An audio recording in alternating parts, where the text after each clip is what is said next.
sering menzalimi sesama. Itu. Nah, kalau untuk maaf nih, untuk perempuan biasanya lebih banyak celakanya itu dari mulut. Ya, Muaz bin Jabal ya kan pernah berkata, ya Rasulullah, apakah kita ini disiksa karena akibat ucapan kita? Apa kata Rasulullah? Fakilat kaumu, waduh Muaz, kamu itu ibumu kehilangan kamu. Maksudnya ini bukan doakan ya, bukan. Ini ungkapan, waduh, itu ungkapan ketidaksetujuan ya dari Rasulullah. Bukan gitu kan kalau. Justru yang paling banyak bikin orang musuh di neraka, yang paling banyak mensungkurkan seseorang di neraka itu adalah apa? Hasil dari ucapan, unduhan-unduhan dari ucapan. Hati-hati ya, itu ghibah itu sudah kita ngaji ya di kitab Bidayatul Hidayah, itu lebih buruk daripada 30 kali berzinah dalam Islam.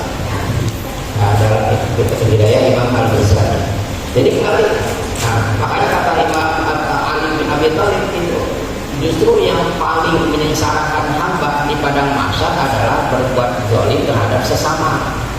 Karena tidak akan diampuni oleh Allah sebelum yang bersangkutan mengampun. Kalau kemudian kita tidak minta maaf di dunia ini, kita tidak bertobat di dunia ini, nanti di padang mahsyar nggak akan ada orang yang memaafkan kita, nggak akan ada. Ya, di padang mahsyar itu, itu mencees waktu di dunianya tetap. Al-Quran mengatakan al-akhillau yawma idzin ba'dhum li ba'dhin adu.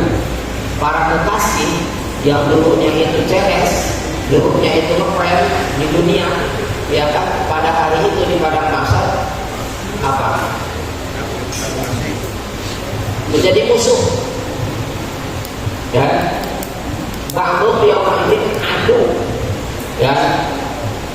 Nah, al-akhirah yaumaidin ba'dhum li ba'dhin adu. Para kekasih pada hari itu satu sama lain itu menjadi musuh. Makanya kan gambarannya tadi, lari kita, ibu lari dari anak, bapak lari dari anak, anak lari dari orang tua, kekasih lari dari kekasihnya, firul ma'ruf min akhi wa ubiwabi wa sohibatihi, lari dari sahabat perempuannya, dari kekasihnya, lari dari keturunannya. Gak bakalan ada yang akan memaafkan kita kalau itu sudah di padang mahsyar. Dan jangan dikira ya, kalau misalkan kita utang 1.000 nggak dibayar di dunia, jangan dikira disangkanya sama, cuman ditagihnya 1.000 lagi. Enggak, sama dengan kita sedekah ketika hidup itu lebih baik 1.000 kali lipat daripada sedekah setelah mati. Sedekah setelah mati gimana? Ya misalkan sekarang berwasiat, ya nanti kalau saya meninggal tolong ini yang 1 juta ya sampai berikan ke apa? Ke pondok pesantren, berikan ke masjid, ke majelis taklim misalnya. Kenapa lebih banyak pahala ketika sedekah ketika hidup? Karena kan kaidahnya apa? Ziyadatul masyaqqah tadullu ala ziyadatis thawab. Tambah sulit, tambah berat, tambah pahala. Kalau kita masih dalam keadaan sehat walafiat, ya kan, maka berat kita mengeluarkan 1 juta itu. Beda dengan sudah mati. Kalau sudah mati mah semua orang berharap semua hartanya disedekahkan.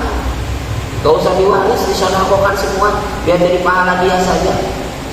Gitu. Pernah sahabat bertanya, ya Rasulullah, ayyus sadaqati a'zamu ajron?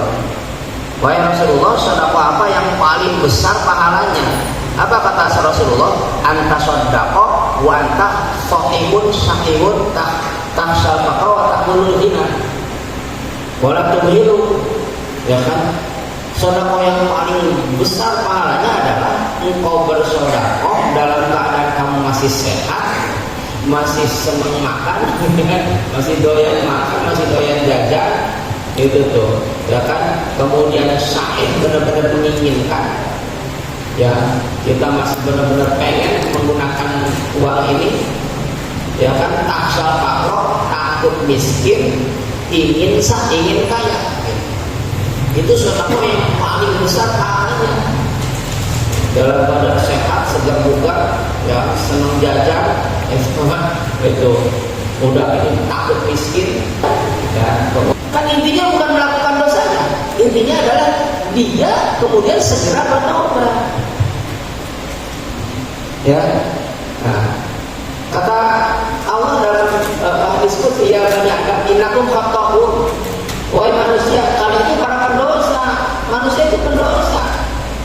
Tapi wa khairul khata'in at-tawwabun, sebaik-baiknya pendosa adalah yang banyak bertobat, selalu membantu kita melawan musuh buyut. Musuh apa? Musuh bebuyutan, yaitu setan. Dan selama kita belum bertobat, itu setan akan terus menggoda kita, terus menjerumuskan kita. Itu. Setelah kita bertobat, maka ketika taubatnya diterima, Allah langsung memberikan kita taufik, memberikan perlindungan. Jadi taubat itu membantu kita untuk mengalahkan musuh bebuyutan kita.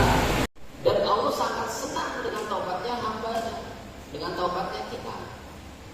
Membantu untuk melawan nafsu ammarah bisu, nafsu yang senantiasa mengajak kepada keburukan. Kenapa? Ya, karena kembali orang yang kemudian dia taubatnya langsung diterima, maka ciri-cirinya adalah dia senantiasa merasa takut. Yang bikin orang berani melakukan dosa itu apa? Ketika terserah merasa takut pada dirinya, takut akan azab Allah, takut akan akhirat, takut akan neraka. Ketika itu tercatat, ya nafsunya bebas. Ya, itu. Dan di dalam hadis sabatun ada 7 golongan yang berada pada naungan Allah pada masa nanti, pada hari tiada nama. Itu ada disebutkan apa? Warajulun da'atum ra'atun da'atum mansibin wa jamalin faqala inni akhafullah. Nah, batasan hidup dengan sabar itu bagaimana, Ustaz? Terus kalau kita terlalu ridho, kita takut tidak ikhtiar, kita ridho saja, kita tidak ikhtiar. Dan begitu juga sebaliknya, kalau terlalu ikhtiar, malah kita lupa terhadap tawakal. Mohon pencerahannya, Pak. Terima kasih. Assalamualaikum warahmatullahi wabarakatuh. Jadi yang pertama itu di dalam kitab atau bab fikih itu nanti ada bab hiwa. Hiwa itu mengalihkan. Pak, saya punya utang ke Pak Indra, ya, 1 juta. Kemudian ada orang lain punya utang ke saya 1 juta. Si A, Pak Iman punya utang ke saya 1 juta. Kata saya, Pak Iman, utang Pak Iman yang 1 juta ke saya nanti bayarin ke Pak Indra. Ya, nah itu bisa, tapi syaratnya Pak, kedua-duanya masih hidup. Jadi bisa, itu namanya hiwala. Nah kalau pada masa nanti ya nggak bisa, ya kan nggak bisa. Ya paling nanti kita aja jadi kalau utangnya sama ya kita nggak dapat apa-apa gitu aja. Artinya apa? Si A ini yang kita punya utang ke dia ngambil ke saya, maka pahala saya diambil sama dia. Tapi saya bisa ngambil pahala orang yang punya utang ke saya. Itu paling ya, jadi kalau utang sama saya nol aja, kita nggak dapat apa-apa. Tapi kalau kita ingin selamat, ya itu kan untuk mumpung masih di dunia, kan masih di dunia sebanyak apapun ya nggak ada nilainya dibanding di akhirat kan.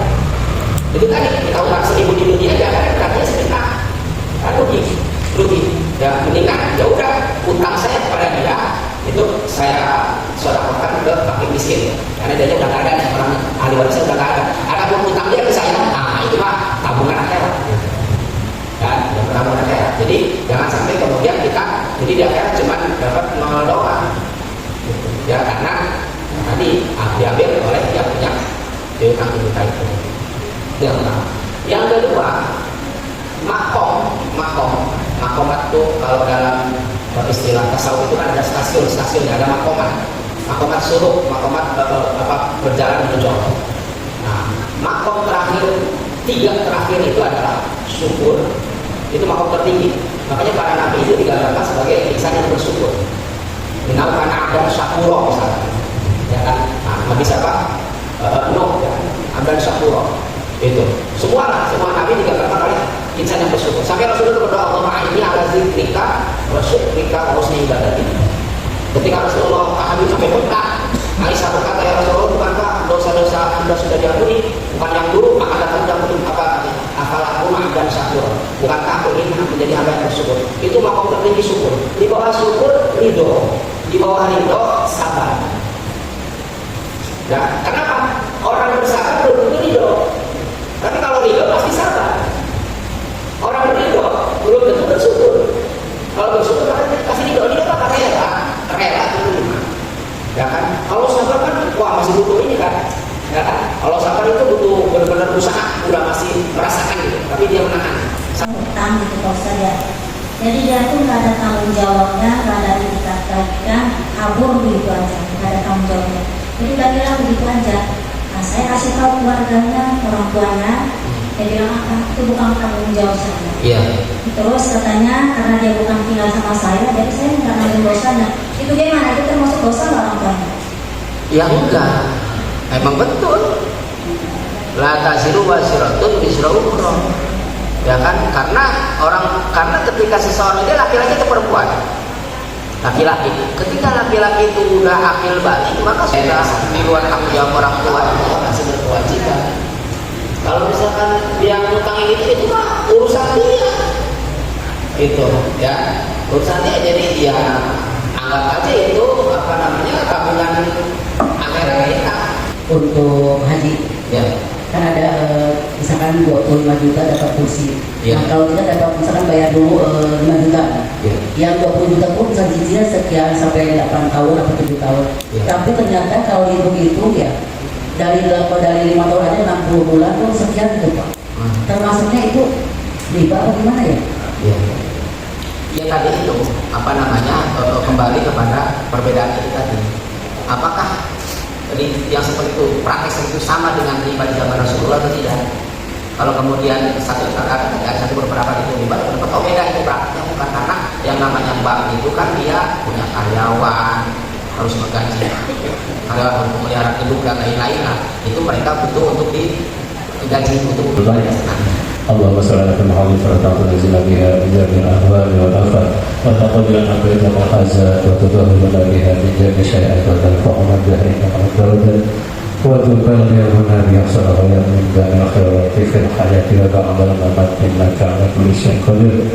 اللهم أنت ربي لا إله إلا أنت خلقتني وأنا عبدك وأنا عبدك وعليك ما استطعت وأعوذ بك من شر ما صنعت أدعو لك بنعمتك علي وأتوب بذنبي فاغفر لنا ذنوبنا فإننا نغفر الذنوب إلا أنت. اللهم اغفر لنا ذنوبنا ولوالدينا وارحمهما كما ربيانا صغارا ولجميع المسلمين والمسلمات والمؤمنين والأحياء منهم والأموات. اللهم إنا نسألك رضاك والجنة ونعوذ بك من سخطك والنار يا عزيز يا غفار يا كريم ستار برحمتك يا أرحم الراحمين. اللهم إنا نسألك الهدى والتقى والعفاف والغنى. اللهم إنا نسألك علما نافعا ورزقا طيبا وأعمالا صالحا. اللهم سلمنا وسلم ديننا وسلم اسلامنا وسلم توحيدنا وسلم معرفتنا وسلم عافية الدنيا وعذاب الآخرة. اللهم يسر لنا ولا تؤسر. اللهم يسر لنا ولا تؤسر. اللهم يسر لنا ولا تؤسر. اللهم رحمتك أرجو فلا تكلني إلى نفسي طرفة عين وأشرك لي شأني كله لا إله إلا أنت. اللهم إنا نسألك السلامة في الدين وعافية في الجسد وزيادة في العلم وبركة في رزقي وتوبة قبل الموت ورحمة عند الموت ومغفرة بعد الموت. اللهم هون علينا في شكرة الموت ونجة منا والأنفال الحسن.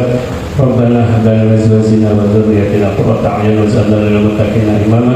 ربنا ظلمنا أنفسنا وإن لم تغفر لنا وترحمنا لنكون من الخاسرين. ربنا لا تزغ قلوبنا بعد إذ هديتنا وهب لنا من لدنك رحمة إنك أنت الوهاب. ربنا آتنا من لدنك رحمة وهيئ لنا من أمرنا رشدا.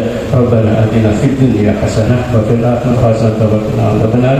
وصلى الله على سيدنا محمد صلى الله عليه وسلم. بفضلك سبحان ربك رب العزة عما يصفون وسلام على المرسلين الحمد لله رب العالمين. السلام عليكم ورحمة الله وبركاته.